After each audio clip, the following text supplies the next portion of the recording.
ಪರಮ ಪೂಜ್ಯ ನಾಡೋಜ ಡಾಕ್ಟರ್ ಬಸವಲಿಂಗ ಭಟ್ಟದೇವರ ಪೂಜ್ಯರ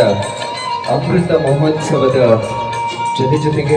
ಇವತ್ತು ವಿಶ್ವಗುರು ಬಸವಣ್ಣನವರ ಜಯಂತ್ಯೋತ್ಸವ, ವಚನ ಜಾತ್ರೆ ಹಾಗೂ ಚನ್ನಬಸವ ಭಟ್ಟದೇವರ 27ನೇ ಸ್ಮರಣೋತ್ಸವದ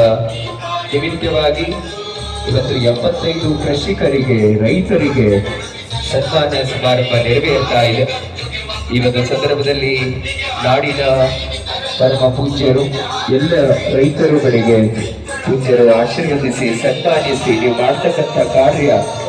ನಾಡಿಗೆ ಅನ್ನ ಕೊಡ್ತಕ್ಕಂಥ ಪ್ರತಿಯೊಬ್ಬ ರೈತರಿಗೂ ಗೌರವದಿಂದ ಕಾಣಬೇಕೆನ್ನುವಂತ ವಿಚಾರ ಈ ಒಂದು ವೇದಿಕೆ